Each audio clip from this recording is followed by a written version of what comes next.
చెప్పండి madam. Hello, చెప్పండి madam. Durgarao అంటే మీరండి మాట్లాడుతుంది? అవునండి. సార్, ఈ call training and quality purpose మీద రికార్డ్ అవుతుంది. మన లోకల్ బజాజ్ ఆఫీస్ ఉంది కదా, అవునండి. రాజం అవునండి. రాజం నుంచి 3,75,000 లోన్ ఆఫర్ వస్తుంది. మీకు మినిమం అమౌంట్ కింద ఒక 1 lakh తీసుకున్నారు అనుకోండి, మీకు నెలకు వచ్చేసి 5,900 పడుతుంది సార్ ఈఎంఐ. 27 నెలలకి. ఇది కూడా మీకు కట్ ఆఫ్ ఇంట్రెస్ట్. మీరు మంత్లీ ఈఎంఐస్ పే చేస్తుంటారు కదా సార్, మీరు మంత్లీ ఈఎంఐ పే చేసేటప్పుడు మీకు ప్రతి నెల వడ్డీ రేట్ అనేది తగ్గుతూ ఉంటుంది, ఫిక్స్డ్ కాదు. అలానే మీకు ఎప్పుడైనా ఫుల్ అమౌంట్ ఉంది అంటే కనుక మీరు 1 time సెటిల్మెంట్ చేసుకుంటే వడ్డీ అనేది క్యాన్సిల్ చేస్తాం సార్. వడ్డీ అనేది లేకుండా మీ అసలు అమౌంట్ ఉంటుంది కదా, ప్రిన్సిపల్ అవుట్ స్టాండింగ్ అమౌంట్, ఆ అమౌంట్ కట్టుకుని సరిపోద్ది. దానికి మాత్రమే 4.20% ఛార్జెస్ తీసుకొని మీ లోన్ 0 interest లోన్ క్లోజ్ చేస్తాము. సార్, మీరు ఏం చేస్తుంటారు? జాబ్, బిజినెస్, వర్క్ ఏం చేస్తుంటారు సార్? నేను తోపుడు మేడం మీద చిలకపల్లి అమ్ముతాను మేడం. ఏంటి మేడం? ఏంటి సార్? చిలక్కాయలు అమ్ముతానండి, ఉడకబెట్టిన తోపుడు బండి మీద. తోపుడు బండి మీద అమ్ముతారా? అవునండి. షాప్ ఏం లేదా మీకు? షాప్ ఏటి లేదమ్మా, అదే తోపుడు బండి ఉంది. ఇల్లు సొంత ఇల్లేనా? సొంతది కాదమ్మా, అదికనే. అంటే సార్, ఏదో ఒకటి సొంతంగా ఉంటే ఇస్తారు సార్ లోను. సొంతగా ఎంత? ఆవులు 2 ఉన్నాయమ్మా. ఓకే, అంటే ఒకసారి మీకు బ్రాంచ్ వాళ్ళతో మాట్లాడి కాల్ చేయాలండి. ఎందుకంటే మీ ఓన్గా చెప్పండి సార్. అలా కాదమ్మా, నువ్వు ఆ డబ్బులు ఇస్తే గేదె కొంటున్నా అలాగైతే. అలా ఉంటున్నారా?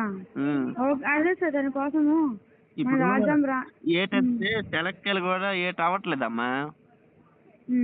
కొద్దిగా అవుతాను. ఒక గేదెని కొనుక్కుంటే పాలేరు పాలు కాదు ఇచ్చుకోవచ్చు కదా.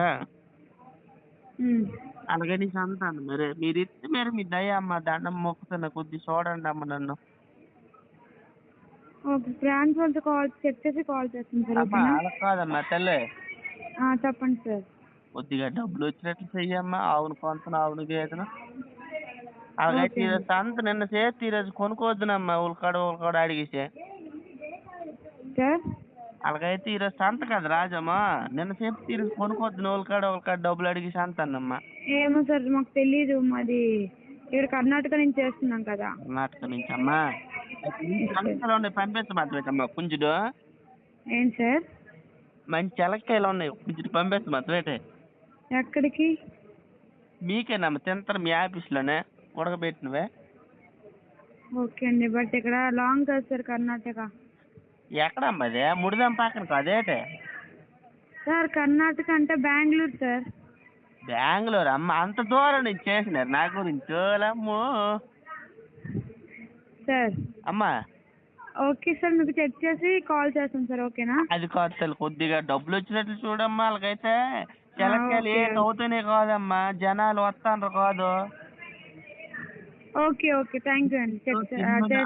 అమ్మా తల్లి, ఆ డబ్బులు వచ్చినట్లు చూడు తల్లి. గేదెను కొనుక్కుంటాను. నీ పేరు చెప్పు. నీ పేరేటమ్మా? నా పేరు సంతోషి సార్. సంతోష్ అమ్మా. నీ దయ్యమ్మా, డబ్బులు కొద్దిగా వచ్చినట్లు చెయ్యి తల్లి. Okay okay, thank you. అలానే చేస్తాను సార్. ఓకేనా? అలాగనే చెయ్యమ్మా. అలాగైతే గొర్రె పిల్లని కొనుక్కొని మేపుకుంటున్నా ఈ పండుగ అన్నాలా.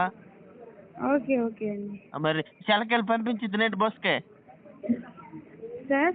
చిలకలు పంపించింది ఏదటమ్మా, ఆఫీసులో తినుకుందరు అలాగైతే కుర్చీ మీద కూకొని. సార్ అలాంటి కాదు సార్, మీకు లోన్ ఒకసారి బ్రాంచ్ వాళ్ళతో చెక్ చేసి కాల్ చేస్తాను సార్. ఓకేనా? అమ్మా అవన్నీ నేను ఏడు తిరుగుతున్నా. ఒక ఫోటో వచ్చి తిప్పి కూడా ఏటి నన్ను సార్. ఒక ఫోటో వచ్చి నన్ను తీసుకెళ్తే బాగుంది కదా మీ బ్రాంచ్కే. ఓకే అండి, థ్యాంక్ యూ అండి. అమ్మా తల్లి వచ్చినట్లు చూడే అమ్మా. Okay okay, thank you. Okay సంతోషమ్మా. మరి నీ దయ్యా గేదెను కొంటున్నా సంతలా, పాలు కట్టిస్తున్నా అలాగైతే ఆవు కట్టి. ఓకే సార్, ఒక్క నిమిషం. ఓకే అండి, చెక్ చేసి కాల్ చేస్తాను సార్. ఓకేనా? అలా కాదు, నీ మీద ఆధారపడి ఉంటాను. డబ్బులు ఎంత మరి రేటు కాదు, గేదెలు కొంది మీద నేను ఇచ్చారు సంతలో. ఓకే ఓకే, థ్యాంక్ యూ అండి. అలాగైతే నీకు పాలు పంపిస్తారు, జున్ను గట్టి పంపిస్తున్న గేదె అంతే. అమ్మా చిలక్కాయలు తోలుతున్నాయి, ముదర ఉన్నాయి.